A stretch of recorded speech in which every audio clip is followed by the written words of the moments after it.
2021년 7월 17일 토요일 새벽 예배입니다. 요즘 계속 입에 달고 다는 소리 중에 하나가요, 덥다, 더워, 너무 덥다인데요. 정말 날씨가 연일 더운 것 같습니다. 이럴 때일수록 더 물 많이 드시고요. 그리고 한낮에는 가급적이면 실외 활동 피하시면서 건강관리에 특별히 유의하시기 바랍니다. 내일은 이제 주일인데 비록 비대면으로 함께 모이지 못하지만 온라인으로 모두 함께 동참해 주시고 더 거룩한 주일, 은혜로운 주일 될 수 있도록 함께 기도 부탁드리도록 하겠습니다. 그럼 우리에게 주시는 하나님의 말씀 함께 보도록 하겠습니다. 오늘 우리에게 주시는 하나님의 말씀은 출애굽기 40장 1절에서 16절까지의 말씀입니다. 출애굽기 40장 1절에서 16절까지의 말씀을 각자의 계신 자리에서 모두 성경을 이렇게 펴시고 함께 읽어 나가도록 하겠습니다.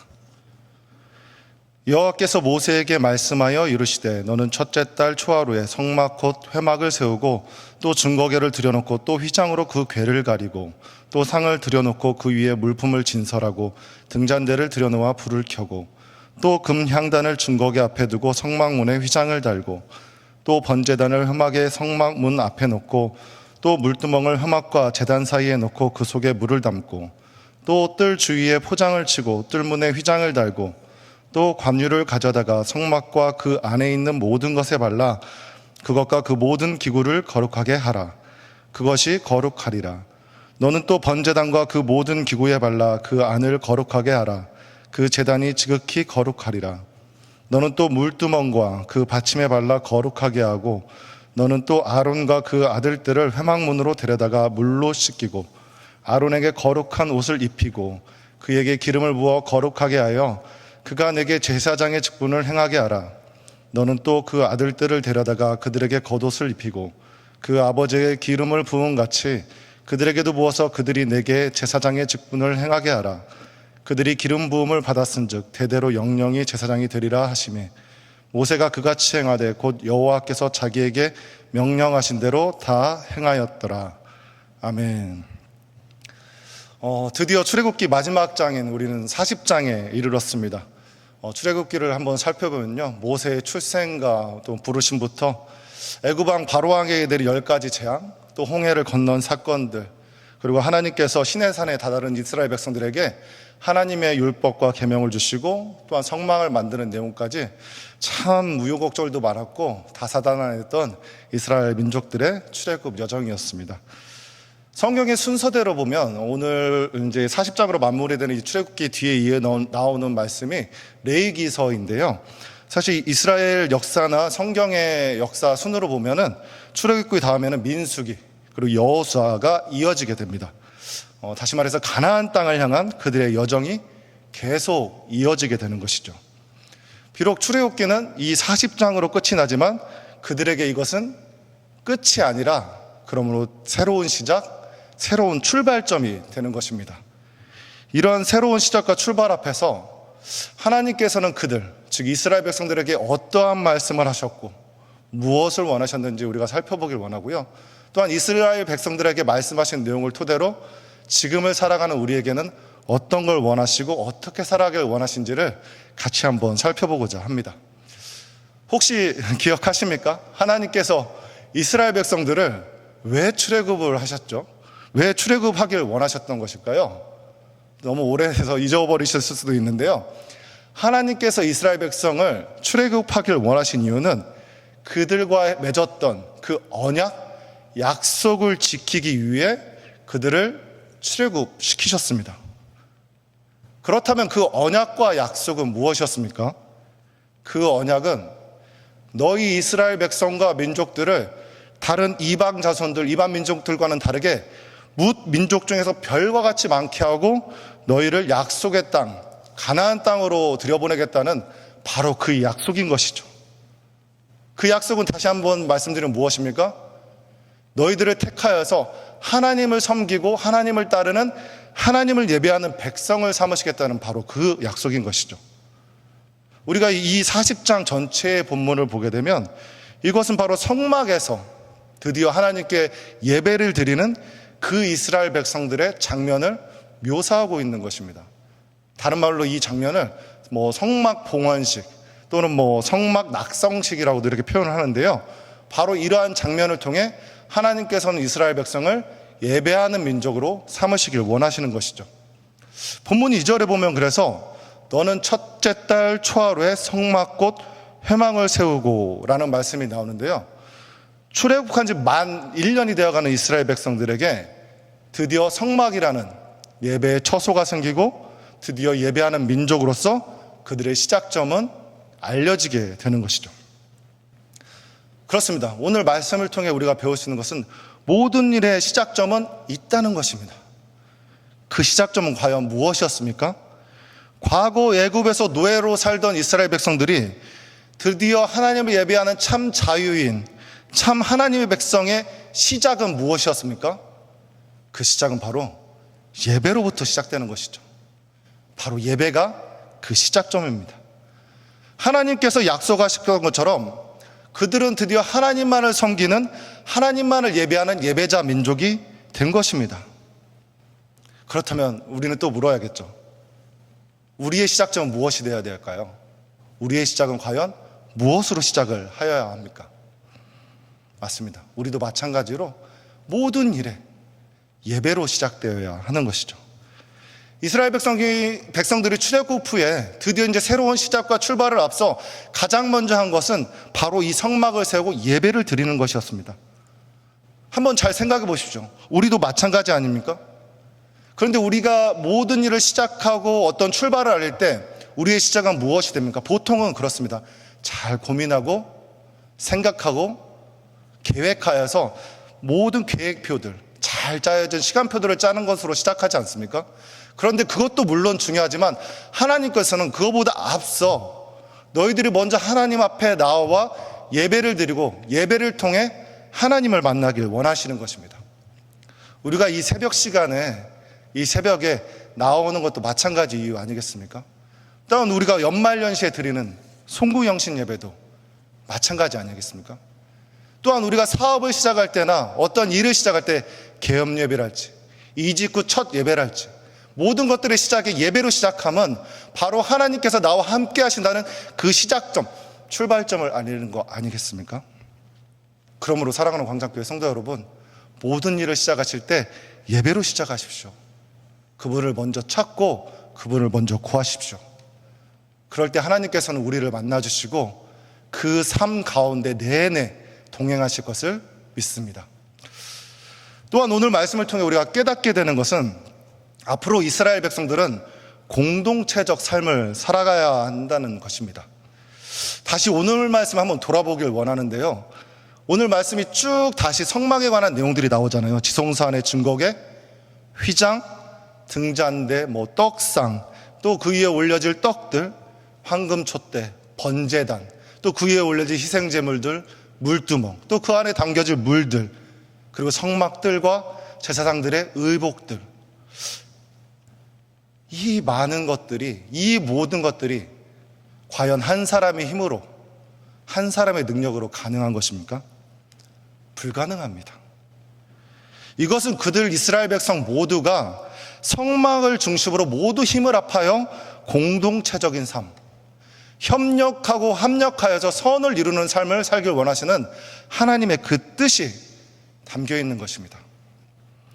성막을 옮길 때도 각 지파들이 담당해야 되는 역할들이 있었습니다. 결코 어느 한 지파나 어느 한 사람을 통해서 가능한 것이 아니죠. 따라서 그들은 필연적으로 공동체적인 삶을 살 수밖에 없었고 함께 예배를 드릴 수밖에 없었던 것이죠.